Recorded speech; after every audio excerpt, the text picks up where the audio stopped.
washing my hands, putting on gloves, and closing the curtain.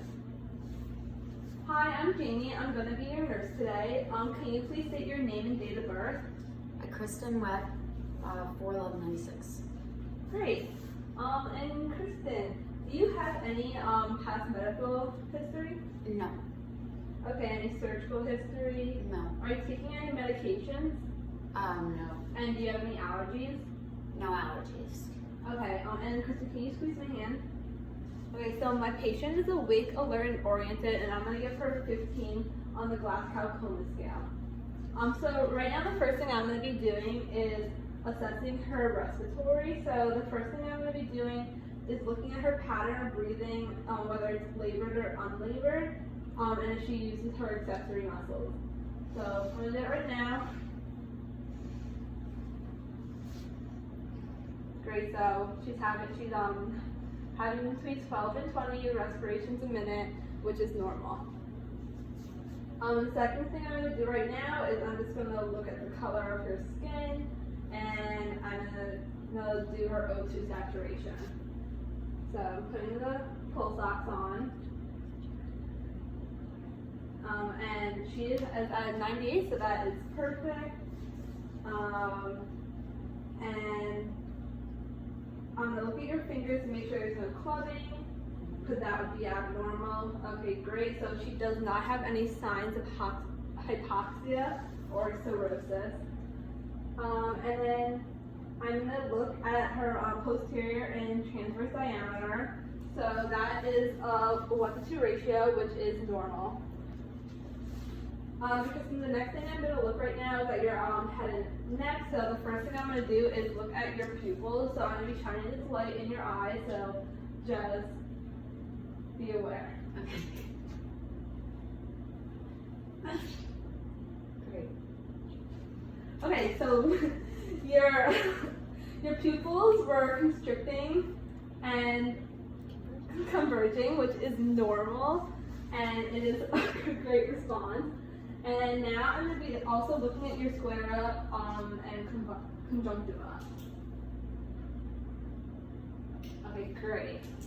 The next thing I'm going to be looking at is her mucous membranes. So perfect, they're nice and pink, they have great blood flow, everything is good. And now I'm going to be looking at her trachea position. So first I'm going to feel it from the front, and then the back, and can you just take a swallow? Perfect. And then I'm gonna be looking at your carotid arteries. So only one at a time. You never want to palpate both at the same time. So first I'll do her left, and then her right. Great. And the last thing I'm gonna do is, can you just show your shoulders for me, and then turn your head back and forth. Perfect. So the next part of our assessment that we're going to be looking at is going to be cardiac.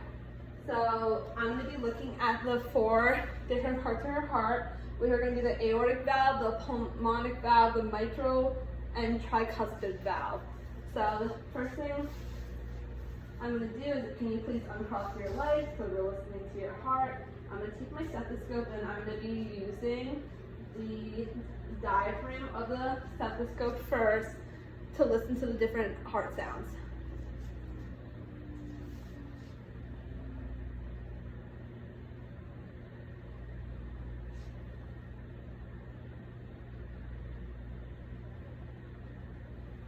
Great, and now I'm going to be using the bell to listen to any abnormal sounds on your carotid artery.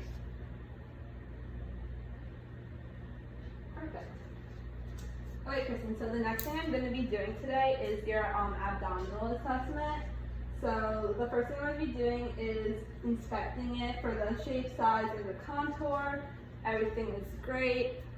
She has great blood flow. The temperature is normal.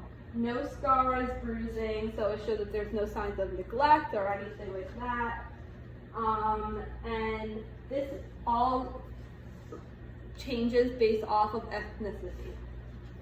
The next thing I'm going to be doing is auscultating. So the abdomen is in 4 different quadrants just by taking 2 lines. So I'm going to be palpating and auscultating those 4 different quadrants.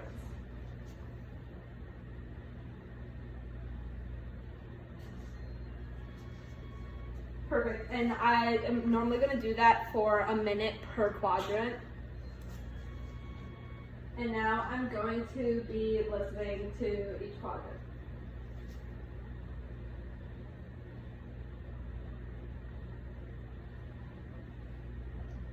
Great. And she does have signs of a normal vowel sound, so we are going perfectly along.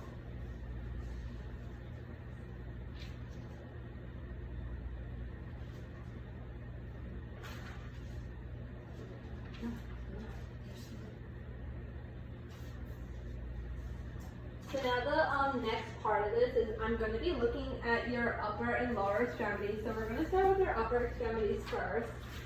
So the first thing I'm going to do is I'm going to look at your arms, make sure everything's good. We're going to look at her blood flow to her fingers. We have great capillary refill.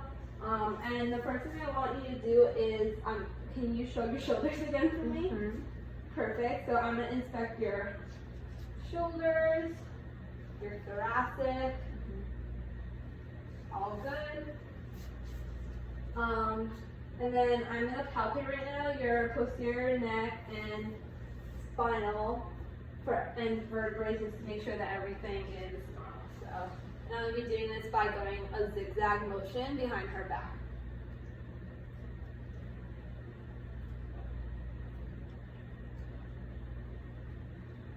Great. Kristen, so the next thing I'm going to be doing now is I'm going to be testing your trapezius muscles and for strength. So, can you just, we already did that again. So lift them up and push against my shoulders. Great, very strong. And we're going to be inspecting your joints now. So I'm going to be looking at your wrists. So can we please put them up, down, flexion, extension, and we're going to do move your fingers. Perfect. And then now we're going to also be doing that with your elbows. So extension, flexion.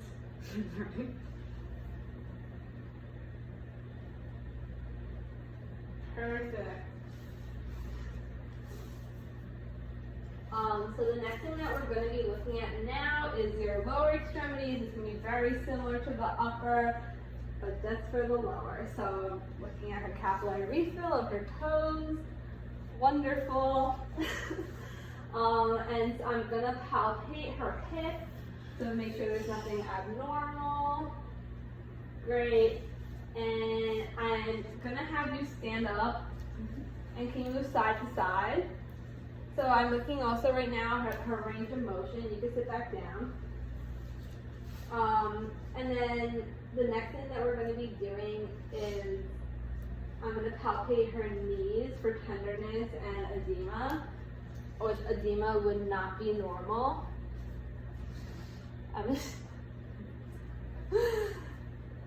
Okay, so everything's good. You have no edema. And I'm going to look at your range of motion, so can you just please put your legs out and in, roll your ankles. Great, so range of motion is normal, and we're going to test your muscle strength, so push against my arm. Good, good. Okay, and the last thing that I'm going to be doing now is going over your bathroom habits. So are we urinating on a normal schedule a few times a day? Yes. Like what you're drinking in, coming out? Yes. Okay, and how many times a week would you say that you could? Probably 6 out of 7 days. Okay, that's great.